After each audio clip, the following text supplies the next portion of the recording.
Good morning students. आज हम करने जा रहे हैं आपकी worksheet 64 subject science class 9th। हमारी डेट 7 दिसंबर के लिए। तो चलिए शुरू करते हैं। आज हम पढ़ेंगे केमिकल फॉर्मूला के बारे में, क्या केमिकल फॉर्मूला होता है और किस तरीके से हम केमिकल फॉर्मूला बना सकते हैं किसी भी चीज़ का। तो देखिए, सबसे पहले कैसे लिखते हैं केमिकल फॉर्मूला को वो हम सीखेंगे। जो केमिकल फॉर्मूला है किसी भी कंपाउंड का, वो एक सिंबॉलिक रिप्रेजेंटेशन है, मतलब सिंबल से किसी भी चीज़ को दिखाना, ठीक है।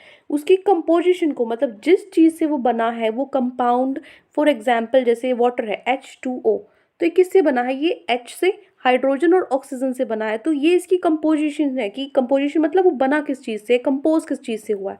तो केमिकल फॉर्मूला क्या है? जो उसकी कंपोजिशन है, जिस चीज़ से वो बना है, उसको हम सिंबल की हेल्प से रिप्रेजेंट करते हैं। सिंबल मतलब हाइड्रोजन को मैं H लिख देती हूँ, तो मैंने ये सिंबल यूज़ किया। ऑक्सीजन को मैं O लिख देती हूँ, ठीक है, ये सिंबल हो गए। तो समझ में आ गया आपको केमिकल फॉर्मूला क्या है? केमिकल फॉर्मूला एक कंपाउंड का एक सिंबॉलिक रिप्रेजेंटेशन है उसकी कंपोजिशन की, ठीक है। फॉर राइटिंग केमिकल फॉर्मूला, किसी भी कंपाउंड का और केमिकल फॉर्मूला लिखने के लिए हमें क्या पता होना चाहिए? सिंबल्स पता होने चाहिए। जैसे मुझे पता है कि हाइड्रोजन का H है, ऑक्सीजन का O है, नाइट्रोजन का N है, तो ये सिंबल्स मुझे पता होने चाहिए। और वैलेंसी पता होनी चाहिए, बहुत इंपॉर्टेंट, ठीक है। वैलेंसी जैसे हम इतने पिछले चैप्टर से करते आ रहे हैं कि एटॉमिक नंबर इसका 11 है सोडियम का, उसकी लास्ट आउटर मोस्ट शेल में 1 है, तो उसकी वैलेंसी 1 होगी। तो आपको ज़्यादातर तो जो मेन इंपॉर्टेंट है उनकी लर्न हो गई होगी वैलेंसी, लेकिन फिर भी आपको एटॉमिक नंबर अगर लर्न हो गया तो उनकी बहुत सारी चीज़ें लर्न हो जाएंगी। तो एटलीस्ट आपकी, पहले भी मैंने आपको बताया था, जो इम्पोर्टेंट है वो तो आपको लर्न होने ही चाहिए, ठीक है। एक मैं अलग से वीडियो बनाऊंगी इसके लिए आपकी, कि जिससे आप एटॉमिक नंबर कौन से हैं जिनको आपको हम लर्न होने चाहिए, आपको उनकी वैलेंसी लर्न होनी चाहिए, उनका एटॉमिक नंबर लर्न होना चाहिए। उसके लिए मैं वीडियो बनाऊंगी आपकी 5 मिनट्स की, तो वो देख लेना आप, उससे आपको क्लियर हो जाएगा। अब देखो, हमें क्या पता होना चाहिए? सिंबल्स और वैलेंसी किसी भी एटम की, एलिमेंट की या फिर आयन की, जो उस फॉर्मूले में हम यूज़ कर रहे हैं, ठीक है। जो भी फॉर्मूले में हम यूज़ कर रहे हैं, जिस चीज़ का भी सिंबल यूज़ कर रहे हैं, जो एलिमेंट हम ले रहे हैं, उसकी वैलेंसी हमें पता होनी चाहिए। जो केमिकल फॉर्मूला है वो हमें इंफॉर्मेशन देता है उस एलिमेंट के बारे में जिसकी वजह से जो कंपाउंड है वो बना है। क्योंकि कंपाउंड क्या है? दो से ज़्यादा एलिमेंट से मिलकर बना होता है कंपाउंड। तो उन एलिमेंट्स की जो इन्फॉर्मेशन हमें दे, सूचना जो हमें दे उन एलिमेंट्स की, ठीक है, वो क्या होता है? केमिकल फॉर्मूला देता है, ठीक है। The number of atoms of each element in it, और कितने कितने एटम्स यूज हुए हैं। जैसे कि भाई हाइड्रोजन H2O है, वाटर है, तो हाइड्रोजन के 2 एटम यूज हुए हैं, ऑक्सीजन का 1 एटम यूज हुआ है, उनसे मिलकर ये एक पूरा का पूरा हमारा मॉलिक्यूल जो कंपाउंड है वो बना है। तो ये आपको पता होना चाहिए, ठीक है। कितने एटम्स किसके? हाइड्रोजन के 2 लिए, ऑक्सीजन के 1 लिए है, ये हमें पता होना चाहिए। अब देखो कैसे हम लिखेंगे। Steps to write chemical formula. तो केमिकल फॉर्मूला लिखने के स्टेप्स क्या है? आपको क्या फॉलो करना है? आपको पहले सिंबल्स लिखने हैं एलिमेंट्स के जो उस कंपाउंड में हैं, जो उस कंपाउंड को बना रहे हैं, विच फॉर्म द कंपाउंड। जैसे H2O को, वाटर को बना रहे हैं H और O, तो उनके सिंबल्स पहले लिखो, H लिखो और फिर O लिखो, ठीक है। फिर right valency of each element below it's symbol, फिर उसकी वैलेंसी आपको लिखनी है नीचे उन दोनों के। जैसे कि हाइड्रोजन की हाइड्रोजन की कितनी होती है? 1 होती है। ऑक्सीजन की कितनी होती है? 2 होती है, ठीक है। तो आपने उसकी क्या लिख दी? वैलेंसी भी लिख दी। Now criss cross the valencies of the element, अब उसको क्रॉस कर दो। क्रिस क्रॉस मतलब ऑक्सीजन की उसको हाइड्रोजन को दे दो और हाइड्रोजन की ऑक्सीजन को दे दो। तो H के पास तो क्या आ गया? 2 आ गया, और ऑक्सीजन के पास 1 चला गया, तो H2O बन गया, ठीक है। तो write the valency of second atom as subscript of first, second की फर्स्ट में लिखो। Write the valency of first atom as subscript of second, और फर्स्ट की वैलेंसी को सेकेंड में डाल दो, ठीक है। तो ये बन गया। ये हमारे स्टेप्स हैं किसी भी केमिकल फॉर्मूला को लिखने के लिए, ठीक है। तो देखो, rules to write the chemical formula. अब उसके लिखने का तरीका भी आपको पता होना चाहिए। ये तो आपको पता लग गया, ठीक है, कि भाई ऐसे क्रॉस कर लेना है, हमें सिंबल्स पता करने हैं, उसकी वैलेंसी लिखनी है, लेकिन उसके रूल्स भी हैं कि किस तरीके से आप केमिकल फॉर्मूला को लिखोगे। तो देखो, जो वैलेंसी है या चार्ज है एक आयन पे, वो क्या है? हमेशा बैलेंस होना चाहिए। ऐसा नहीं कि आप क्या कर रहे हो, बैलेंसिंग इक्वेशन, जैसे हमारा फर्स्ट चैप्टर ही है, तो बैलेंसिंग इक्वेशन जो है वो आपका जब 10th क्लास में जाओगे तो फर्स्ट चैप्टर है आपका बैलेंसिंग इक्वेशन का, उसमें आपको इक्वेशन बैलेंस करना सिखाएंगे। तो उसमें एटम्स है ना वो इक्वल रखेंगे दोनों की दोनों तरफ की, लेफ्ट साइड भी और राइट साइड भी। तो बैलेंसिंग करना बहुत ज़रूरी है। पहला पॉइंट तो यही है। दूसरा point, symbol of the metal is written first, सबसे पहले सिंबल लिखा जाता है लेफ्ट साइड पे। Symbol of metal is written first, left if present. अगर जो मेटल है, मेटल का सिंबल पहले लिखा जाता है, ठीक है, अगर मेटल है किसी हमारे जो कंपाउंड जो भी हम ले रहे हैं उसमें। इन केस ऑफ पॉलीएटमिक आयंस, ऐसे आयंस जिसमें ज़्यादा हमारे एटम्स इंक्लूड हो रहे हैं, तो उसमें ब्रैकेट्स यूज़ करेंगे ताकि उसको सेपरेट अलग से हम दिखा सकें, जो सबस्क्रिप्ट आयंस की मतलब वैलेंसी से अलग हम उसको दिखा सकें, ठीक है। एटम्स ज़्यादा यूज़ हो रहे हैं तो अभी आपको नहीं समझ में आ रहा, कोई दिक्कत नहीं है, अभी मैं ये आपको एग्जाम्पल से समझाऊंगी तो समझ में आ जाएगा। देखो अब सब एग्जाम्पल्स हैं कुछ। पहला है formula of hydrogen sulphide. Hydrogen sulphide का चलो फॉर्मूला बनाते हैं। क्या बोला था, सबसे पहले आपको सिंबल पता होना चाहिए, फर्स्ट स्टेप है। तो फर्स्ट स्टेप पे मैंने सिंबल लिखा HS, ठीक है। हाइड्रोजन का क्या होता है H और सल्फाइड का मैंने लिख दिया S। फर्स्ट स्टेप हो गया। सेकंड स्टेप है right valency of each element. First हो गया। सेकंड वैलेंसी लिखनी है दोनों की, हाइड्रोजन की 1 होती है और सल्फाइड की कितनी होती है, 2 होती है, तो सेकंड स्टेप हो गया। थर्ड स्टेप क्रिस क्रॉस करना है, 2 को H से लिख दो, क्रॉस कर दो, और 1 से S को क्रॉस कर दो। और फोर्थ स्टेप है, इनको कैसे लिखोगे आप, पहले जो सेकंड की स्क्रिप्ट है उसको फर्स्ट पे लिखो और फर्स्ट वाले की सेकंड के साथ लिखो। मतलब जो हमारा H है उसको दे दो 2, H2 हो गया, और S के पास 1 मिला, H2S। तो हाइड्रोजन सल्फाइड का ये हमारा केमिकल फॉर्मूला है, ठीक है। लिखना आ गया आपको स्टेप वाइज। और देखो formula of carbon dioxide. Carbon dioxide का कैसे फॉर्मूला लिखोगे, जो सिंबल है कार्बन का C है और ऑक्सीजन का O है, ठीक है। पहले आपको क्या लिखना है, ऑक्सीजन मतलब डाई क्यों लिखा ऑक्साइड, आपको पता है ऑक्सीजन को वैसे लिखते हैं O2। तो ये 2 है ना, जो ये इसको डाई मतलब 1 क्या होता है, 2 क्या होता है आपका डाई होता है, 3 क्या होता है आपकी ट्राई होता है, तो इसलिए यहाँ पे डाई ऑक्साइड लिखा है। ऑक्सीजन की 2 यहाँ पे एटम्स हम ले रहे हैं। तो जो C है कार्बन हो गया और O हमने ऑक्सीजन ले लिया। कार्बन की वैलेंसी 4 होती है, ऑक्सीजन की 2 होती है। इनकी वैलेंसी को आपस में क्या कर दो, क्रॉस कर दो। कार्बन के साथ 2 ले जाओ, कार्बन के साथ 2 और ऑक्सीजन के साथ ले जाओ 4, तो C2O4। तो 2 और 4 कैंसिल होते हैं 1 और 2 पे, है ना, तो हम इसको लिख देते हैं CO2, क्योंकि 1 तो हम लिखते नहीं है, तो CO2 हम इस तरीके से लिख देते हैं, ठीक है। नेक्स्ट है formula of hydrogen chloride. Hydrogen chloride का फॉर्मूला देखो, हाइड्रोजन का फॉर्मूला H सिंबल और क्लोराइड का Cl। हाइड्रोजन की वैलेंसी भी 1 होती है और क्लोरीन की वैलेंसी भी 1 होती है। तो यहाँ से क्रॉस करोगे तो दोनों की 1 मल्टीप्लाई ही होगा साथ में, तो डायरेक्ट हम HCl ही लिख देते हैं, जिसको हम बोलते हैं हाइड्रोक्लोरिक एसिड भी। फिर है fourth formula of magnesium chloride. Magnesium chloride का फॉर्मूला क्या होगा, सिंबल होता है मैग्नीशियम का Mg, क्लोराइड का होता है Cl। मैग्नीशियम की वैलेंसी 2 होती है और क्लोरीन की होती है 1। तो यहाँ से Mg के पास 1 चला गया, क्लोरीन के पास 2 चला गया, क्या बन गया MgCl2। फिर है formula of calcium oxide. Calcium oxide का कैल्शियम मतलब Ca ऑक्साइड है O, ठीक है, ऑक्सीजन। तो यहाँ पे जो हमारा कैल्शियम है वो क्या होता है, 2 नेगेटिव 2 माइनस होता है, और ऑक्सीजन है वो होता है 2 पॉजिटिव, ठीक है। जो कैल्शियम है वो क्या हो गया 2 नेगेटिव और ऑक्सीजन क्या हो गया 2 पॉजिटिव हो गया। तो यहाँ से आप क्या करोगे, यहाँ से हम दोनों के 2 हैंगे, ठीक है। तो यहाँ से आप फिर से Ca2O2, फिर से 2 से 2 कैंसिल हो जाएगा, क्या आ जाएगा हमारे पास फिर से क्या आ जाएगा 1 आ जाएगा, CaO आ जाएगा, ठीक है।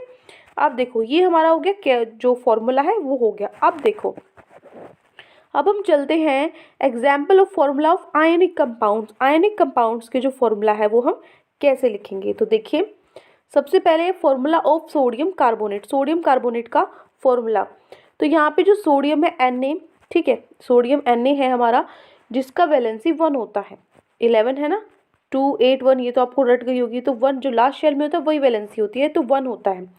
उसके बाद CO3, सो CO3 में क्या होता है 2 होगी हमारी क्या वैलेंसी, ठीक है। 2 कैसे हो गई ये देखो, आप एक बात देखो, यहाँ पे हमारे जो कार्बन है, कार्बन के पास 4 हमारी क्या है वैलेंसी 4 है, और ऑक्सीजन की क्या है, ऑक्सीजन एक के पास 2 होती है ना, तो 3 के पास कितनी हो गई 6 हो गई, ठीक है। 6 ये हो गई, 4 ये हो गई, ठीक है। तो 6 ये 4 ये, तो एक माइनस एक प्लस होगा, तो 6 में से 4 गई, यहाँ पे सिर्फ 2 हमारी बचती है, तो वैलेंसी हम 2 लिख रहे हैं यहाँ पे।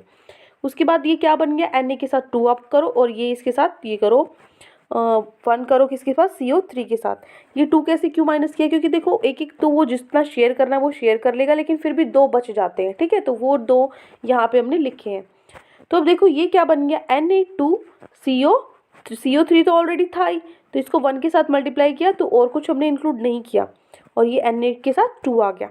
तो यही बात हो रही थी कि भाई होल अगर मान लीजिए यहाँ पे 1 नहीं होता 2 होता तो हम वो ब्रैकेट के बाहर लिखते अलग करने के लिए। ये जो रूल हमने पढ़ा था ना in case of polyatomic ions, तो हम ब्रैकेट यूज़ करते हैं, ब्रैकेट भी यूज़ करेंगे, आगे मैं दिखाऊंगी आपको। उसके बाद है एल्यूमिनियम सल्फेट। एल्यूमिनियम सल्फेट क्या होता है, Al जो 3 पॉजिटिव होता है, SO4 क्या होता है, 2 नेगेटिव होता है। यहाँ से आप क्या करोगे, La इसको 2 के साथ क्या करोगे, हमने Al है उसको 2 के साथ दे दिया, और SO4 को जो 3 पॉजिटिव है, SO4 तो था ऑलरेडी और उसके साथ 3 भी चला गया, तो SO4 के साथ ब्रैकेट लगा के हमने बाहर 3 लिख दिया।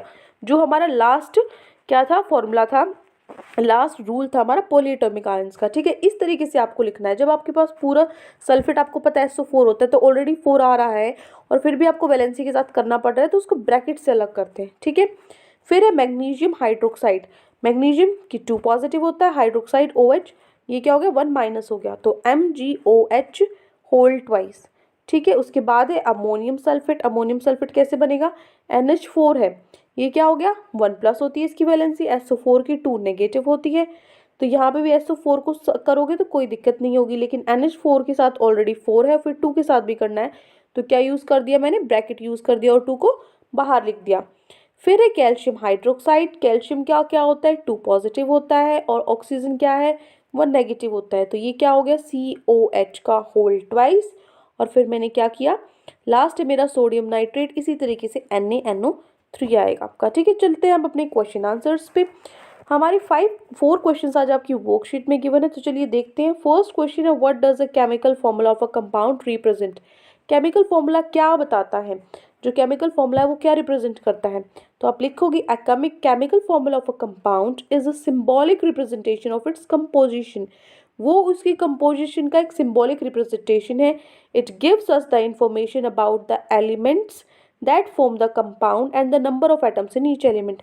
एक जो हमारी किसके बारे में इंफॉर्मेशन देता है, जो एलिमेंट्स है, जिस चीज़ से वो कंपाउंड बना है, और कितने नंबर ऑफ एटम्स है उस एलिमेंट के अंदर। ठीक है, ये हो गया आपका question number 1। Next is question number 2। Question number 2 क्या है आपका, आपको क्या करना है, केमिकल फॉर्मूला लिखना है कैल्शियम क्लोराइड का, मैग्नीशियम कार्बोनेट का, वाटर का और एल्यूमिनियम क्लोराइड का। ठीक है, तो सबसे पहले हम फर्स्ट पे आते हैं, कैल्शियम क्लोराइड। तो कैल्शियम क्लोराइड देखो क्या होता है, कैल्शियम होता है हमारा 2 पॉजिटिव और क्लोरीन होता है 1 नेगेटिव। ये पॉजिटिव नेगेटिव भी नहीं भी लगाओगे तो वैलेंसी आप मान लो सीधा सीधा भी लिख देते हो, बच्चे लिखते हैं, मैंने भी नीचे लिखा हुआ है, इस तरीके से भी लिख के दिखाया हुआ है आपको। तो पॉजिटिव नेगेटिव नहीं लगा रहे हो, सिर्फ डायरेक्ट वैलेंसी से आप प्लस माइनस करो तो वो भी कर सकते हो, कोई दिक्कत वाली बात नहीं है। तो Ca2 पॉजिटिव होता है, क्लोरीन 1 नेगेटिव होता है। ठीक है, तो ये हम इसको क्या करेंगे, क्रॉस मल्टीप्लाई करेंगे, तो Ca के साथ 1 मल्टीप्लाई किया और Cl के साथ 2 मल्टीप्लाई किया, तो ये क्या बन गया CaCl2। ठीक है, ये हो गया हमारा फर्स्ट पार्ट। सेकेंड पार्ट है हमारा magnesium chloride, magnesium chloride carbonate, sorry magnesium carbonate. तो मैग्नीशियम कार्बोनेट का क्या होगा, ये होगा आपका मैग्नीशियम कार्बोनेट का, Mg का होता है 2 पॉजिटिव, CO3 का होता है 2 नेगेटिव। तो यहाँ पे आप इस मेन को क्रॉस मल्टीप्लाई कर देंगे, Mg के साथ 2 और CO3 के साथ भी होल ट्वाइस बोलते हैं इसको, ट्वाइस मतलब 2, तो पूरे का 2 है तो होल ट्वाइस बोलते हैं। ठीक है, CO3 का ट्वाइस है, तो ये क्या फॉर्मूला हो गया, 2 से 2 हमारा क्या होता है, ये जैसे कैंसिल नहीं होता बेटा, ये हम वैसे बता देते हैं कि भाई ये कैंसिल हो गया आपको समझाने के लिए, अदरवाइज ये क्या होते हैं एक आपस में फॉर्म कर लेते हैं, Mg या CO3 के साथ फॉर्म कर लेगा। ठीक है, डायरेक्ट, तो इसलिए हम इसको डायरेक्ट MgCO3 लिख सकते हैं, आप ऐसे समझ सकते हो कि हमने 2 से 2 कट कर दिया। ठीक है, उसके बाद थर्ड है हमारा वाटर। तो वाटर है, इसको मैं क्या लिख दूंगी, H होता है वाटर, O होता है ऑक्सीजन। ठीक है, तो सॉरी वाटर बोल रही हूँ, हाइड्रोजन, तो H होता है हाइड्रोजन और ऑक्सीजन हमारा O होता है। तो हाइड्रोजन की वैलेंसी 1, ऑक्सीजन की होती है 2, क्रॉस मल्टीप्लाई करो तो क्या बन गया H2O। फिर है फोर्थ एल्यूमिनियम क्लोराइड। एल्यूमिनियम क्या होता है 3 पॉजिटिव और क्लोरीन क्या होता है 1 नेगेटिव, तो इसको हम कैसे लिखते हैं AlCl3। ठीक है, देखो मैंने यहाँ पे नेगेटिव पॉजिटिव नहीं लगाए हैं, यहाँ लगाए हैं, तो मैं आपको यही बता रही हूँ, अगर आप लगा रहे हो तो अच्छी बात है, नहीं भी लगा रही तो कोई दिक्कत नहीं, हम वैलेंसी को करके हम इसको अपना फॉर्मूला फाइंड आउट कर रहे हैं। ठीक है, तो ये हो गया हमारा क्वेश्चन नंबर 2। अब हम चलते हैं क्वेश्चन नंबर 3 पे। क्वेश्चन नंबर 3 देखो, क्वेश्चन नंबर 3 में हमें फॉर्मूला लिखना है कंपाउंड्स का जो in following set of atoms से बनते हैं। ठीक है, right the formula of compounds formed by nitrogen और हाइड्रोजन से कौन से कंपाउंड बनते हैं, तो आप लिखोगे नाइट्रोजन और हाइड्रोजन से कौन से बनते हैं, NH3 बनता है, अमोनिया, ठीक है, NH3 ammonia. Nitrogen and oxygen से कौन से कंपाउंड बनते हैं, नाइट्रोजन और ऑक्सीजन से आप लिखोगे, नाइट्रोजन और ऑक्सीजन से बनता है NO नाइट्रोजन मोनोऑक्साइड, N2O बनता है नाइट्रस ऑक्साइड, NO2 बनता है नाइट्रोजन डाइऑक्साइड। और थर्ड पार्ट है आपका कैल्शियम और ऑक्सीजन से क्या बनता है, कैल्शियम ऑक्सीजन से कैल्शियम ऑक्साइड बनता है CaO। तो ये हो गया आपका question number 3। Now question number 4, question number 4 क्या है, देखो right examples of 2 each of positively and negatively charge ions. तो पॉजिटिवली 2 लिखने हैं, मैंने फिर भी आपको 3 लिखवाए हैं। पॉजिटिवली चार्ज जो आयंस है उनके एग्जांपल्स है Na positive, NaH4 positive, Mg2 positive. Negatively charge ions के हमारे एग्जांपल्स हैं Cl negative, OH negative, CO4 2 negative, ठीक है। तो ये हो गया आपका एग्जाम्पल नंबर 4। तो ये 4 क्वेश्चंस आज आपकी वर्कशीट में गिवन थे। आई होप अच्छे से आपको चारों क्वेश्चंस और पूरी वर्कशीट समझ में आ गई है। कोई भी डाउट है आपको पूरी वर्कशीट में तो कमेंट सेक्शन में आप मुझसे पूछ सकते हैं। और अगर आपको हमारी वीडियो अच्छी लगी तो हमारे चैनल को सब्सक्राइब भी कर सकते हैं। Thank you and have a great day.